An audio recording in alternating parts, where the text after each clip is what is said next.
Welcome to JGTCR, I'm Cope, and today we are tuning the BMW M3 97. Let's get into it. This M3 has fallen from grace. Unlike other M3 models, this one does not hold itself together well in factory trim. This BMW is loose in every sense of the word.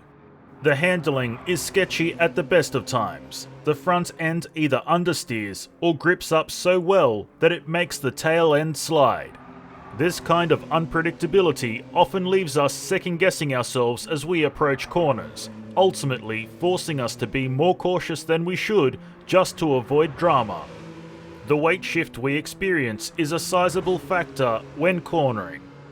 If we turn in too quickly, the vehicle does not hesitate to go into a four-wheel slide. The slides themselves can be controlled as long as we don't stay stuck into the throttle. However, the sensation of sliding this M3 is not a pleasant one. The power available is not amazing, yet somehow it manages to spin the wheels far more often than it should.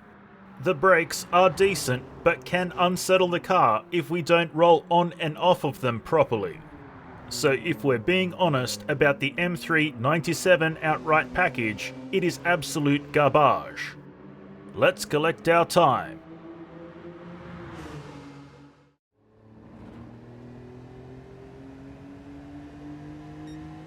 "8 minutes, 0.6 seconds. And now the race tune. This M3 has a relatively ordinary race tune with a few exceptions. The first is that the anti-roll bars are set to 10 both front and rear. This is to try and gain control of the weight shift issues we were having. The next is the acceleration sensitivity being set to 10 points. This is to subdue the aggressive nature of the power delivery. Let's see it in action. Modifying and tuning has worked like a charm. This M3 is now stabilized and quite raceable. It may still have a tendency to oversteer, but now it's fun and manageable. The handling has left most of the understeer behind, so now it grips and rips through turns. The steering is attentive to our inputs at all times, making this M3 very agile and easy to place on circuit. Our power delivery has improved considerably. We now have traction more often than not when attacking corners. The brakes are now quite decent. They slow us down effectively and we are stable in most conditions. Let's collect our time. 6 minutes, 33.3 seconds. And now the drift tune. Our drift tune for the M3 sees only a few changes. The most important being the differential settings where we increase the acceleration sensitivity to 60. We also reduced the braking sensitivity to 40 as it was causing the tail end to come around under deceleration. Let's drift Suzuka. The BMW M3 97 has a high RPM kamikaze drift style, and we should not be afraid to lean into it, because when we do, that's when the fun and the magic truly begins. The handling responds quickly and accurately to our inputs, making this M3 very nimble and easy to place on circuit while drifting. There is a lot of maneuverability available from the front end of this BMW, and it's a good thing because sometimes we will need to work the wheel excessively. While there's plenty of power available, it does feel like it needs some more. The way the power hits the ground feels more grippy than slippy, if you know what I mean, Valvoline. This sensation could be rectified with some ballast of maybe 10 to 30 kilos up front, but it does work well enough as it is.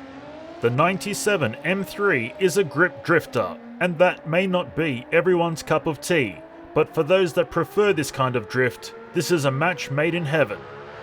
Time for an engine swap. The BMW M3 97 with just the engine swap is a terrible car to drive. Even simple tasks are difficult to perform. Make no mistake, this is no fun at all. There is a constant risk of snap oversteer in any gear at any time, which means we have to stay in 6th gear and modulate the throttle. The only time we should come down from 6th gear is for extra rotation while we are taking corners. However, as we exit corners, we should make sure that we are back in 6th gear or risk having some very unpleasant oversteer moments. This M3 now handles like a bowl of porridge. It slops around all over the place and makes a mess. The balance has definitely been thrown out by the swap itself, and it's destroyed the minuscule amount of drivability this vehicle had in the first place. If the understeer doesn't kill our drive feel, the snap oversteer is more than happy to step in and finish the job. When it comes to braking, it takes forever to slow down, so be sure to brake early and hold on to the brake for a bit longer than we think may be necessary. Let's collect our time.